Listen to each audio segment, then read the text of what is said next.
first two rows are reserved for family. Right in the front.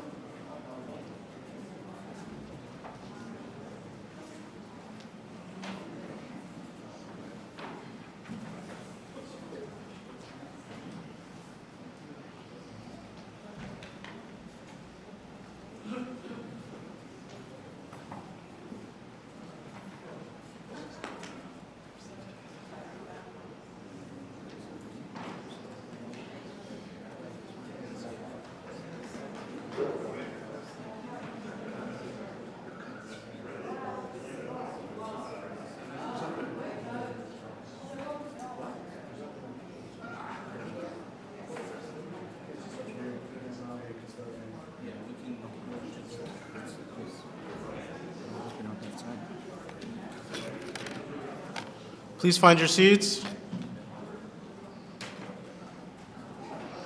We're now going to begin the service in loving memory of Joseph Kreitenberg. This time I'd like you to ask you to turn your phones to silent.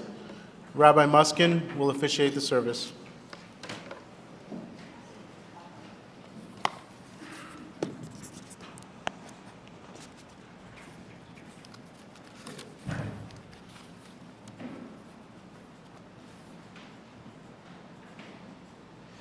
Mizmor LeDavid Adonai Roi Lo Echsor.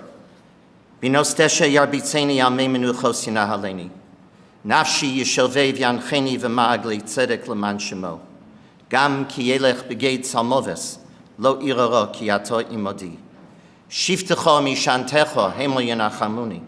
Taroch Lefona Yishucho Neged Soderoi. Dishantov Hashemen Roshi Kosi Rivoyo. Ach Tov Chesed Yudefuni. Kol Yemei Chayoy, V'shafti B'veis Adonai Li'orech Yomim. A song of David. The Lord is my shepherd, I shall not lack. God causes me to lie down in lush pastures. God leads me beside tranquil waters. God restores my soul and guides me in the righteous paths for God's namesake. Though I walk through the valley of the shadow of death, I will fear no evil, for you are with me. Your scepter and your staff, they comfort me. You prepare a table before me in full view of my adversaries. You have anointed my head with oil. My cup overflows. May only goodness and kindness pursue me all the days of my life, and I shall dwell in the house of the Lord for the length of days. My dear Irv, Steve, Mordechai, family, and friends, we've assembled here today to bid a final farewell to Joseph Kreitenberg, but we've also come together to celebrate a life of 94 years that was well spent and exceptionally productive. But how can we assess the amazing life that Mr. Kreitenberg lived and the profound impact that he had on his family and friends? The Talmud in Tractate Brachot records a hesped, a eulogy in praise of a deserving individual, by stating just a few words. Hoi ish tov v'ne'emon v'ne'enem yigio. Alas, for a good and faithful man who possessed gladness of spirit in his life's work. The expression used by the Talmud, ish, requires our consideration. The word ish, our rabbis tell us, means an outstanding personality who first and foremost is what we call in Yiddish a mensch. Joseph was a true ish, a true mensch, who really cared about those he knew and those he loved. He would recount to his 3 sons, his 18 grandchildren, and his 9 great-grandchildren how he was blessed to be born into a loving and committed family, and how family is the most important value in the world. Mr. Kreitenberg was very close to his parents and siblings, and even though the Nazis destroyed his family by killing his parents, a brother, and his twin sister, every night before going to bed, he had a ritual he would never deviate from. Before he would say Shema, which he never failed to do, he would look at their pictures hanging on his wall, and he would say good night to them. He simply could not forget them. His memory was shaken to its very core when he learned of the existence of what is known as the Auschwitz album.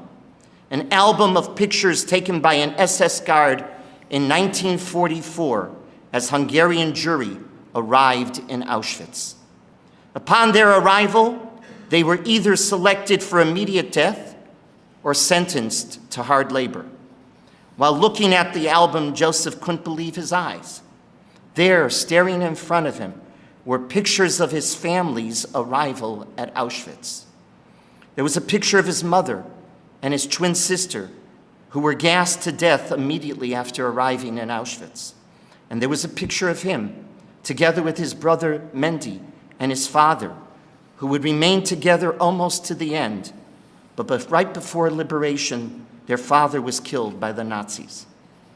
He would also let them know that his brother Mendy helped him stay alive while they were together in Auschwitz and on the death march in early 1944. He never forgot Mendy's care for him, and they remained close their entire life. Joseph was blessed to be married to the love of his life, Marlene, for 66 years. They met on a boat that was leaving Israel. Joseph had come to Israel for a short visit while he was serving in the United States Army in France during the Korean War. He was heading back to France where he was stationed, and Marlene was on her way to Bogota, Colombia, where she had an aunt. Joseph immediately took a liking to this young lady and gave her his address in the States and told her, "Why don't you write to me?" She did just that, and before you knew it, she decided Bogota, Colombia wasn't the place for her, and she joined Joseph in Los Angeles, where she came to live. In many ways, I would describe them as the odd couple. Joseph was very quiet, a bit introverted. He loved staying home. He loved a plain and simple life. Marlene was just the opposite. She was Miss Social par excellence, who was involved in numerous organizations and loved to be a leader in the community. She enjoyed always going out and being, She enjoyed always going out and being seen. If there was a community dinner on an event, she would be there. Although Joseph would never have chosen such a lifestyle, he agreed to always accompany Marlene wherever she wanted to go. They were glued to each other, and there was love that was founded on a devotion and mutual commitment to each other. When it came to his three boys, Irv, Steve, and Mordechai, he loved being with them, whether it meant going to shul on Shabbos morning or playing tennis, which he did until he was 91 years old. A number of times a week, Steve would play tennis with his father. They did it because they wanted to be together. As the years grew, he took pleasure in helping the boys become financially secure. He helped pay for grandchildren's education and helped his sons purchase their homes. He took enormous pride in each of the boys and celebrated their achievements. He treated each of them according to their own personalities, and in return, his three sons had a deep affection and love for him.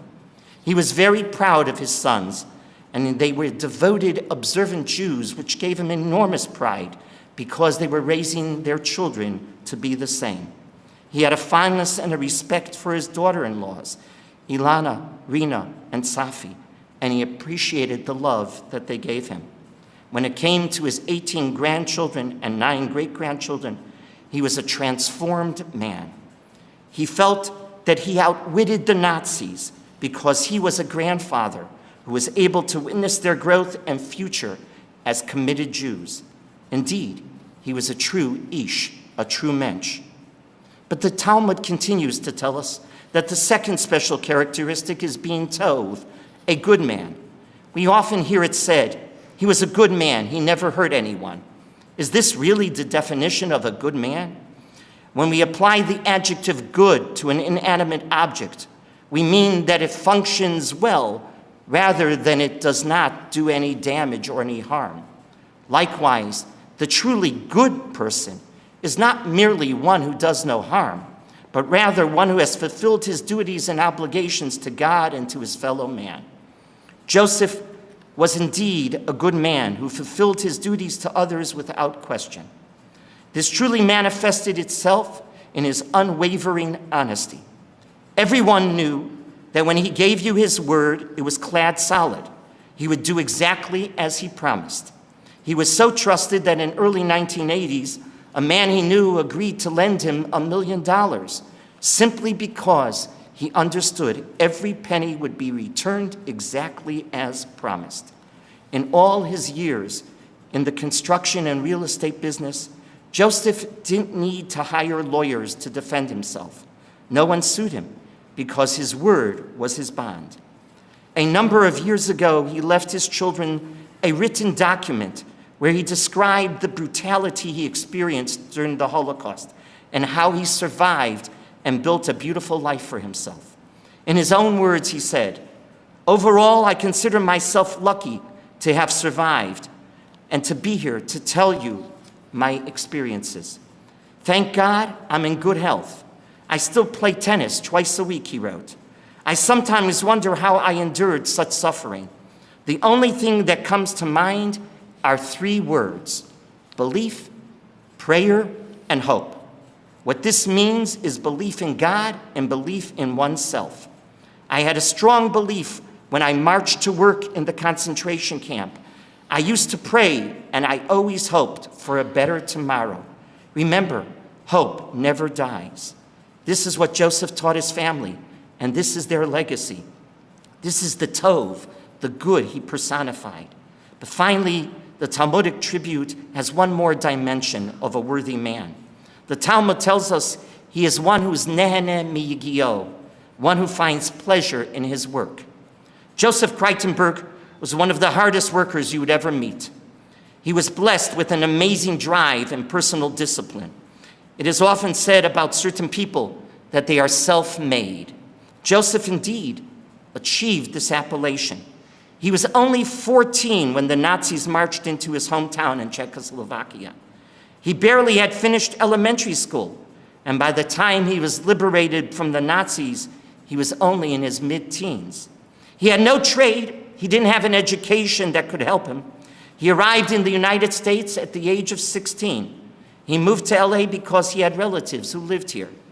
He was penniless, and yet he left this world 2 days ago after building a successful business that included hundreds of apartment units that he personally built. How did he accomplish all of this? It was because of his work ethic that he was imbued with and his humility. Joseph Kreitenberg never bragged about himself. He never talked about himself. Rather, he kept his eye on the ball and he pursued his goals with great determination. He came to LA without knowing English, but nothing was going to stop him. He went to high school and graduated when he was 20. He then went to Cal State LA, where he studied accounting. During the summer, he didn't vacation. Rather, he got a job hanging window shades. After 2 years, he realized he could do better. He had joined Motorola, but he wasn't going to stop. Rather, he went and entered the construction business.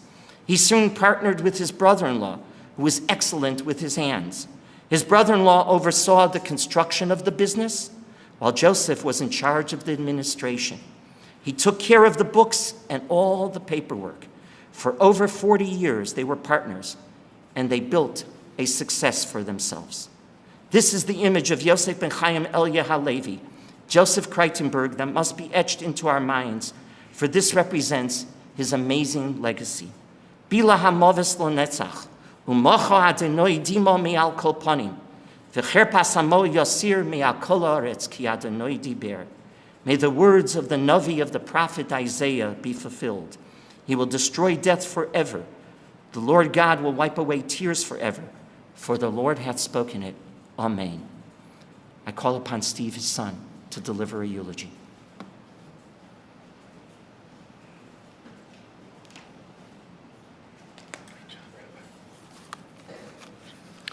Welcome. Well,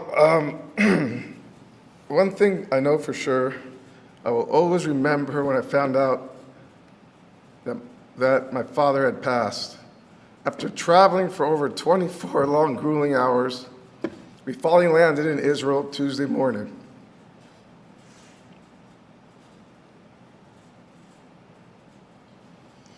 I received the faithful call from Wellbrook Tuesday evening around 5 p.m.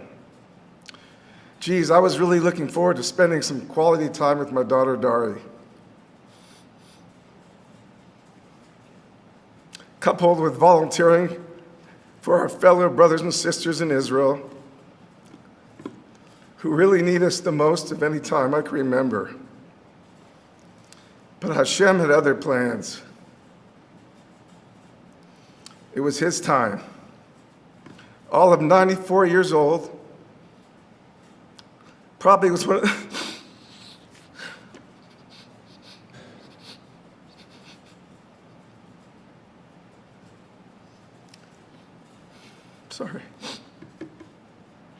probably was one of the youngest Holocaust survivors today who actually worked in camp.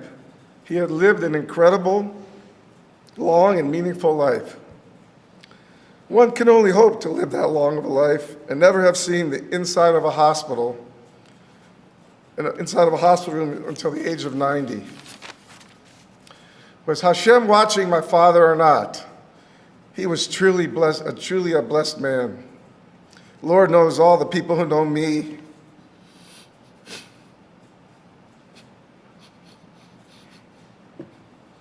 Sorry. In my medical health rap sheet is the length of a future Academy Award-winning Dari K. written screenplay. A few years back, I thought triple digits was in the cards. Survived by his 3 sons, Irv, Michael, and myself, 18 grandchildren, with many here in attendance, today is a testament to the love, respect, and admiration they have for their Zadie, as well as 9 great-grandchildren and counting. I would say he won the war on preserving Jewish rituals, tradition, and customs.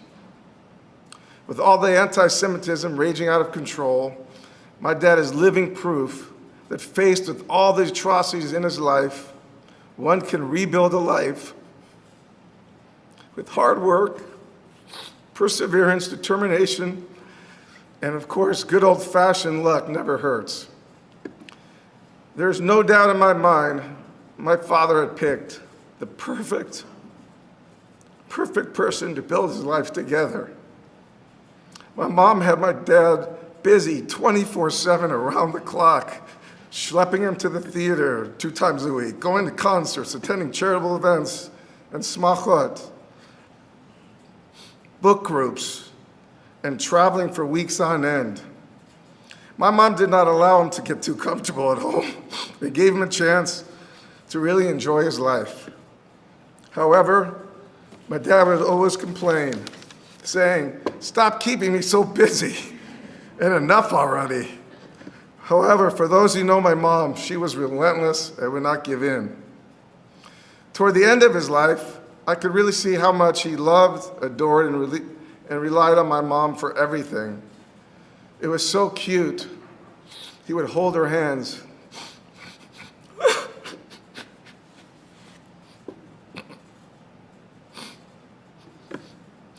While sitting next to her in the family room at sunrise. She was his guiding light.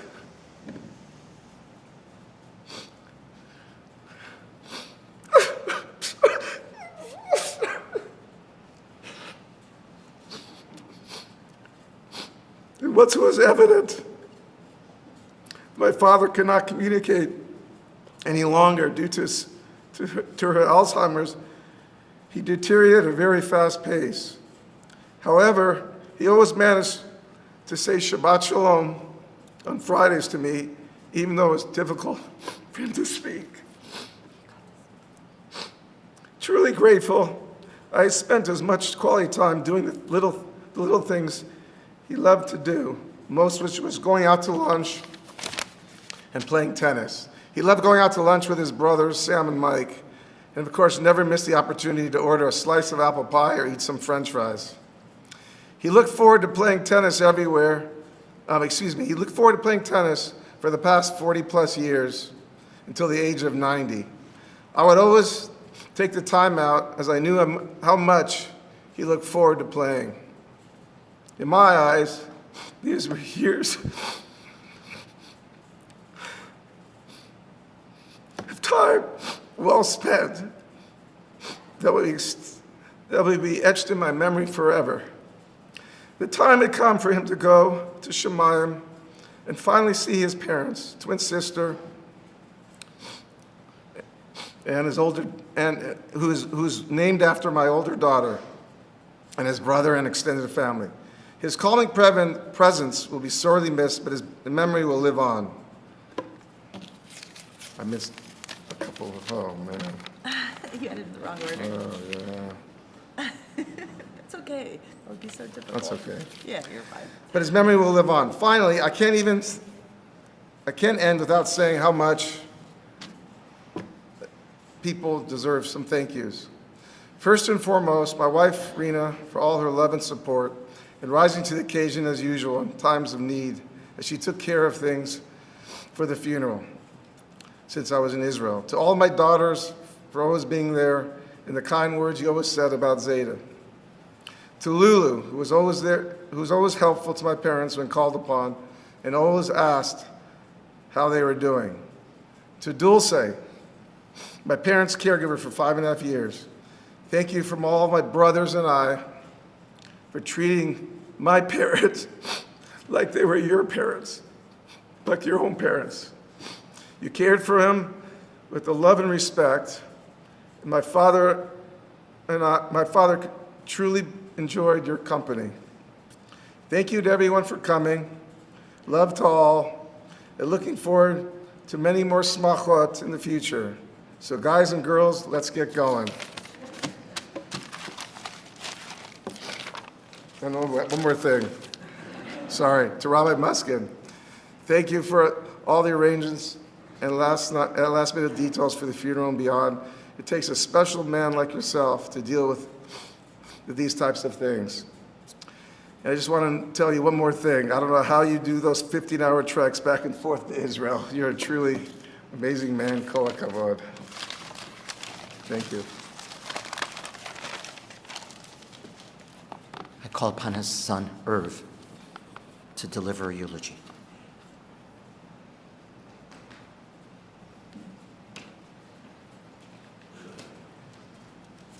Very short.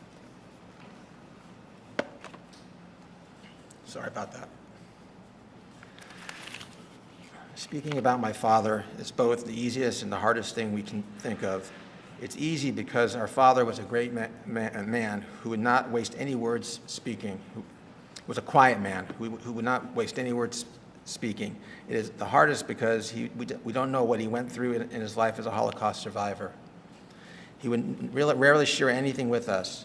After the Holocaust, he came to LA as an orphan. He went to college and graduated in accounting. He worked in this field for a few years and switched to real estate.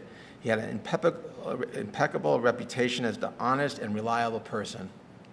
Dad was close to his brothers, Uncle Sam and Uncle Mike. He would speak to them on a regular basis and go to lunch. As a child growing up, he spent time with us. We went on vacations together in the summertime. He was a coach for the soccer for his sons who played soccer. Everyone who made contact with our father loved him. He was a devoted father and grandfather to his children, and very kind and loving to his wife. And he would always smile when our mother was upset with him. Dad was a giving person and loved to be with his grandchildren. His priority was his family. Dad has a proud legacy of his children and grandchildren and great-grandchildren that he left behind. Steve, you were very devoted to our father, and we appreciate everything you did, playing tennis, delivering food to them when they were living at home, walking with him, with Stanley, and we appreciate everything you did. Dad, you were so giving to us, and you were just happy to be alive to enjoy your children. Please forgive me if I had hurt your feelings in any way. May your neshama have an aliyah, and may you find peace as your neshama joins together with your parents, brothers, and sister. We'll miss you tremendously. call upon his son Mordechai.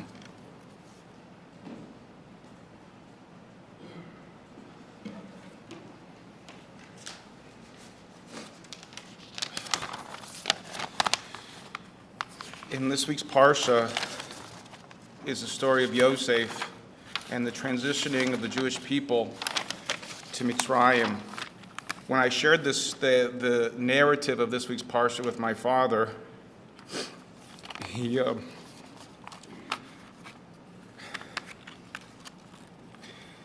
it especially resonated with him.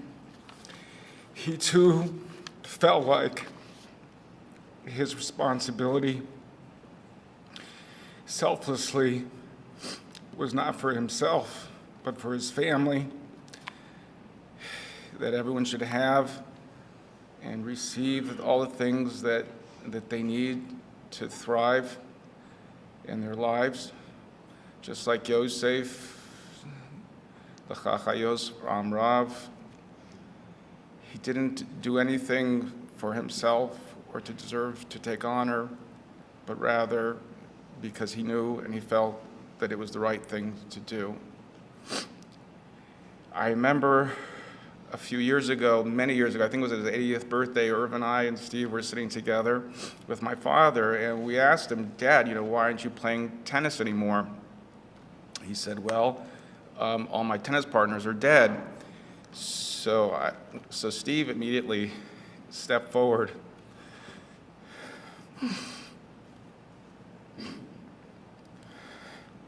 and said, you should have told me.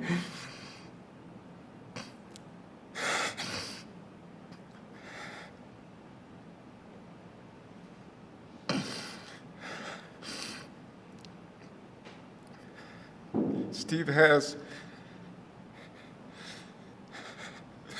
the incredible schus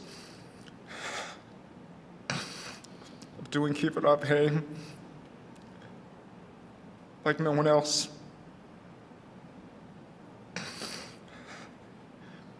I want to thank him personally and Rena for cutting him all the time that he needs to do all different responsibilities that he had to do. And especially wish upon Steve the bracha that comes to somebody who does kibbutz b'aim. Is arichas yamim v'tovim, arichas yamim v'shonim.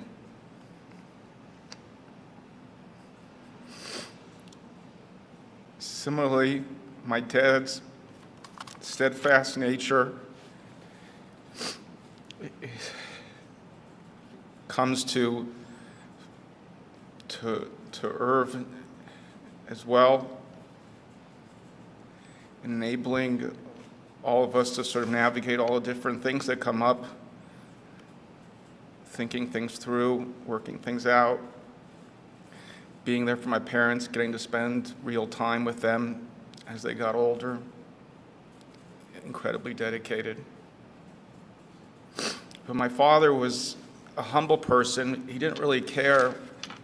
He didn't really seem to care so much even for the success that he had. I remember one time my mother they came back from some outing with another couple, and my mother was all angry at him, which wasn't unusual per se. She says to me, your father's unbelievable. He doesn't know how to talk. And she goes on to tell me how they were out with another couple, and the other couple, the man was sort of bragging about how successful he was in business and different transactions and stocks and this and that. And my dad kept his mouth shut the whole time. He just listened and said, wow, amazing. That's so, he had plenty what to brag about himself, but he wasn't a bragger. When he was looking back on life, multiple times after he retired, he was never saying that he has a lot. He always said he thanked God because he has everything that he needs. And this was his perspective in everything. He liked to keep things simple, and my mother had a different approach. And the two of them sometimes battled about it, but typically he lost or he gave in. You know, some people in life, they talk the talk, but they don't walk the walk. My father walked the walk. My wife and I, we would come from Israel, and my father would be there to pick us up at the airport every single time, faithfully. And then, because they didn't have that many bedrooms in the house for all of us and everything, they would literally turn their master bedroom into like a bungalow colony. And all the kids were sleeping all over the floor. And this could go for like a month at a time. I'm not sure I would have done that. Pretty sure I wouldn't. I just thought it was normal while it was happening. And he never said, he wasn't an effusive person, he wasn't a highly emotional person, but he expressed what's important to him with his presence. And he did that with all three of us and being present in our lives, my brothers and I, and also with the grandkids, that he came to every single bris that we made when we were in Israel, no matter how long of a schlep it was. Always came with a smile and always with a suitcase full of a variety of silly stuff that we wanted. And I'll never forget one time he walked outside. We were living in Harnover at the time. He walked outside in Shabbos and he came back inside the house and he was like dumbfounded. I'm like, what's up? What's wrong? He says to me, I never thought this could happen again. Children playing in the street, Jewish children playing in the street, religious children playing in the street. He thought that was a thing of the past. He didn't really grasp that. He had a tremendous amount of faith. With my mother, she always prevailed to get him to come to a class, a lecture, and if she didn't prevail on him, then she tried to prevail on one of us. And usually she got her way with one of us, and she wouldn't let him sit still. It wasn't his nature to run around with her and do all the things that she wanted to do, but he did it anyway. And as much as pain that he had suffered in his own life, he had an incredible, amount of empathy. I remember once when I was a child, he inadvertently slammed the door in such a way that my finger got stuck in the door, and I think he was crying, as much as I was. I remember also, one time he had so much empathy and so much kindness. I remember one time I must have done something pretty bad because I was supposed to get potched. So it was like this whole buildup, he was going to come to the room and potch me. So I took a frying pan and I stuck it in my pants. And any parent obviously realizes, there's a frying pan there. And he just pretended like he didn't see it.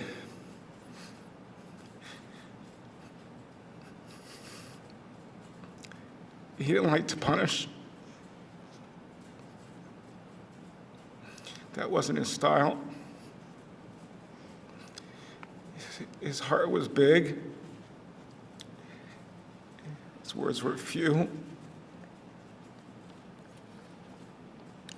And he, at the end of the day, did so much for all of us. Recently, I asked him, what was your greatest accomplishment in life?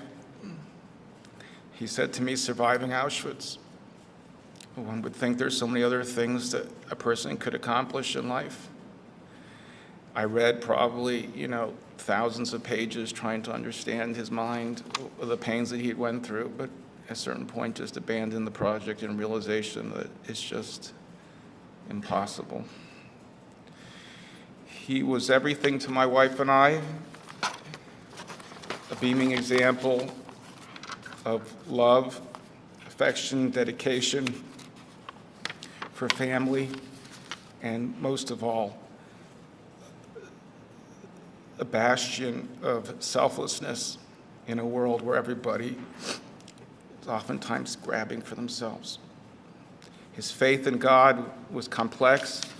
There's no question that he was pained, no question that he felt he suffered more than he deserved, but there was moments where it was so clear that he deeply believed, deeply understood, and that the suffering that he had experienced had just hurt him too much. Thank you, everybody, for coming here. Thank you. I call upon his granddaughter, Kaylee, to share with us a few words.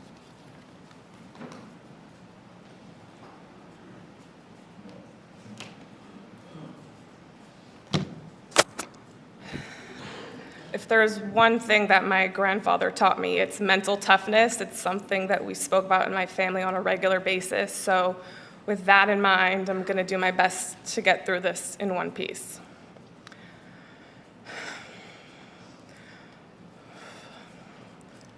For those of you who don't know me, although I'm pretty sure most of you do, my name is Kaylee Kreitenberg. I am Steve's oldest daughter and the second oldest grandchild of 18. My sisters are Daria and Nisa, and I wanted to say a few words on all of our behalf. Growing up, we were very lucky to have spent every Friday night dinner with my grandparents.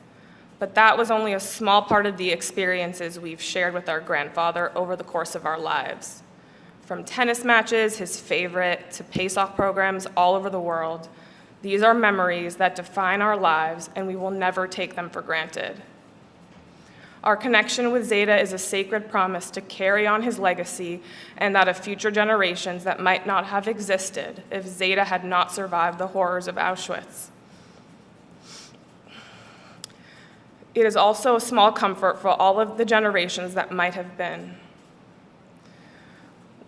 We will not only miss the everyday routine activities that were filled with so much laughter, smiles, lasting memories, but also the more formative events like visiting Auschwitz with him not once, but twice, and knowing what he went through, how much he lost, and seeing how he turned that pain into a loving, caring, and big family all dedicated to one another. When we reflect on who Zeta was, we appreciate not just the role he played in our lives, but also what his story means to everyone else, and particularly the rest of the Jewish people. Zeta was always a man of very few words, as you've heard already a few times today, but with deep emotion. When he did decide to speak, what he had to say was always profound and impactful.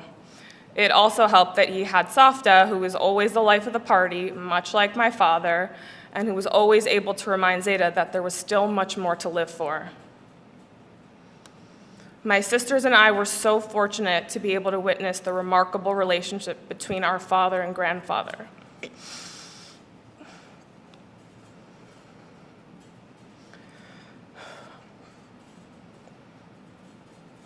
The level of admiration and unconditional devotion that my father showed to Zeta on a daily basis was nothing short of inspiring.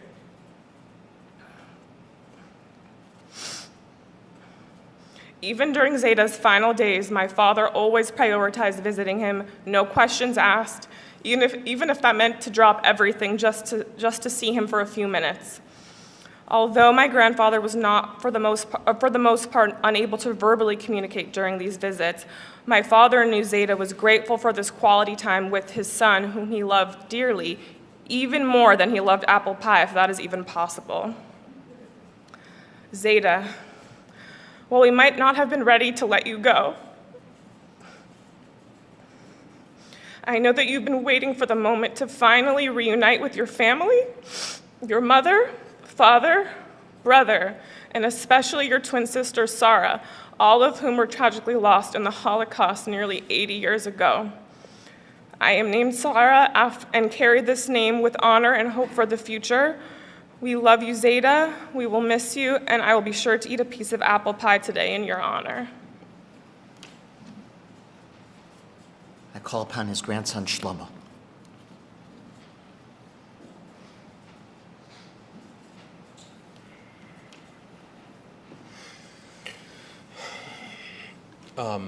I'm Schlomo, Mordechai's second of 10. I'm going to speak on behalf of all my siblings.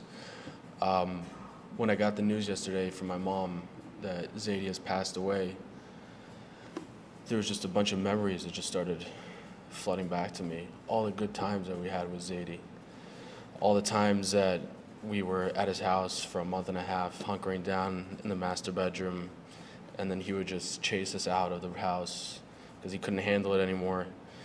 But he was always standing by the window because he was nervous that we would just either run too far or someone will do something to us. He was always just so caring. Every single time we would leave back to Israel, he would stand at the end of the driveway until he can't see the car anymore. And I remember one time we were packing the car. I think we were going to Disneyland or something. And after we were done packing, he had a black and blue mark on his hand. And we asked him, "What is that?" He said, "It's fine." And the next day, it was a lot worse. And I think accidentally my father slammed the trunk on his hand, but he didn't want to embarrass him in front of everyone. That's precisely what Zadie kind of embodied. He was a quiet, humble person who accomplished a tremendous amount throughout his lifetime, both in business and in his family. And if you didn't know what he accomplished, you will never know, because he just sat in the corner, just quiet. And I was fortunate enough to go back to Auschwitz with Zadie as well. And I think the first time we ever heard the story of him saying goodnight to his twin sister and his mother was on the train tracks in Auschwitz.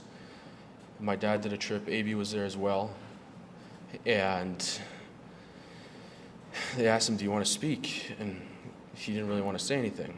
And then they said, "Do you want to say Kaddish? This was probably the last time you saw your sister and your mother." And he said Kaddish, and then they asked him if he could give a blessing to everyone on the trip.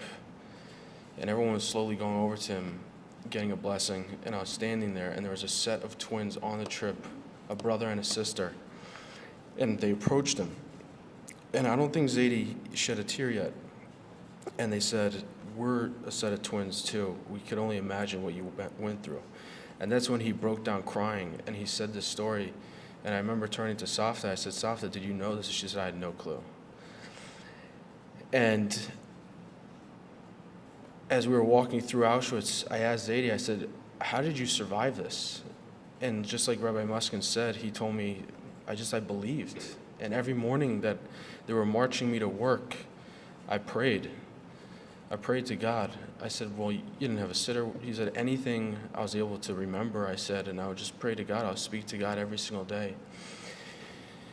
Zadie is someone who has always been my hero, someone I looked up to from the youngest age. And it's precisely because of he was so humble. He managed to achieve something that there's very few people who manage to achieve in this world, is that level of humility that he had and dedication that he had to his family. And no matter how many times Safta said, "I'm done with this guy," it didn't matter. He would just crack a smile, a very rare smile, and just keep marching on. And as a husband, I aspire to be like Zadie. There is no husband I've ever seen as dedicated as him, who stood by Safta LA no matter what, who loved her. It's just the most inspiring thing to see, to be his grandson. And I've heard a lot of what Uncle Steve has done. I haven't been there to see it, but I think it's a testament to how amazing Zadie was, that you were so committed to him. He brought everyone up with such strong principles and fundamentals of how to run their life and how they should live. And I think that obviously we're going to miss him tremendously. I know how much he missed his sister and his mother and his family, and he's with them now, and I know he's always going to be looking down upon us and taking care of us like he always had. Thank you. The final hesped by his granddaughter Tamar.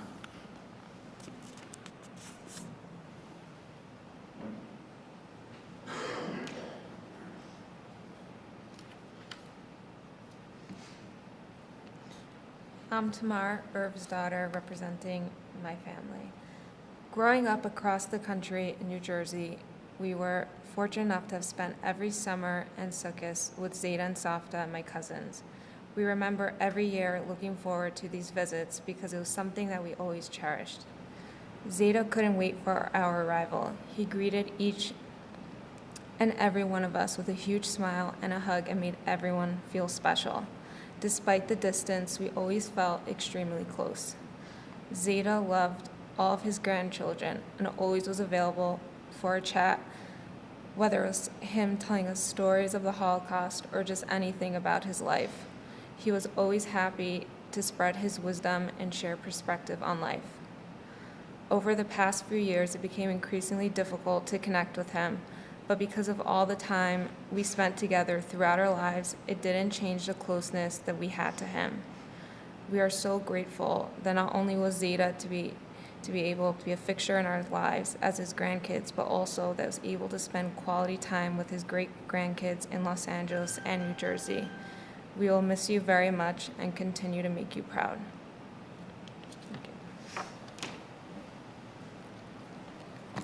Call upon his grandson Moshe Chaim to recite a chapter of Tehillim. Would you please rise?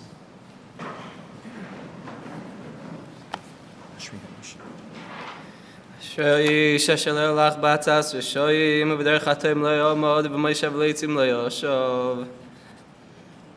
Kim b'siras adinei cheftzoi b'siras yegei imam v'loi lo v'yokeit shosul al palgimoyim asher pir yitin b'itoi v'leu lo yiboil v'chol asher yaseh yatzliach lo yichaner shoyim kim kamoitz asher titfen ruach al kein lo yakum rishoyim b'mishpat v'chatoyim badas tzadikim ki yidei adinei derech tzadikim v'derech Hashem teved.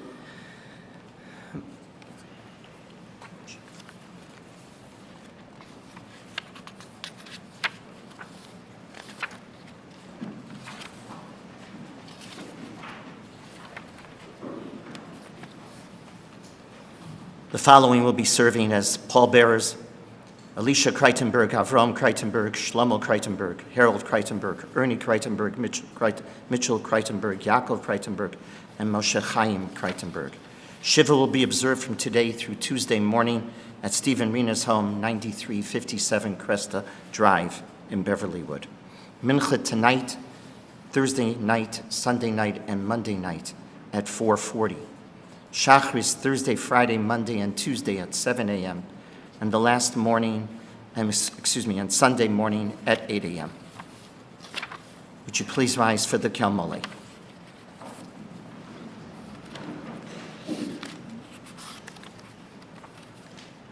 Elmole Rachamim, Shochem Bamiromim, Hamsei Menucha Nechona Kanfei Hashchina, B'malos Kedoshim Etorim Kizor Arakiya, Mazirim Es Nishmas Yosef Ben Chaim Elia Halevi, Sholach Liolamo, Bavur Shemishpachto Nodet Stoko Baras Koras Nishmoso, Bigan Eden Te Menuchoso, Lochein Balorachamim Yastireu B'Seiser Kenofov Leolomim, Vitzor B'Tzor HaChaim Es Nishmoso, Adonai Hu Nachaloso, V'yanuach b'shalom amishkavo v'nomar amen. Would the pallbearers please come forward, and everyone will follow the Aron to the hearse, and then please go into your cars immediately so we can go to the graveside.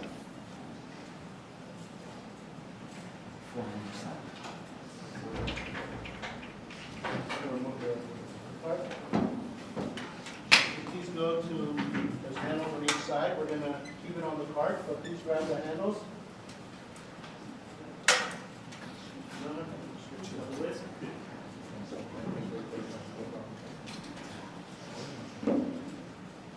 Yoshe b'seisel yom b'tzel shaddai yitzlonon omar la denoi maksim tzudosi Elohai avtavo shiyatzi kol kafel kush v'teva avos v'raso Yosef loch v'sachas kanachot tefeseh sino v'sotera mitolo sino v'chachal lo v'feitzo yamom v'teva v'osei yalo.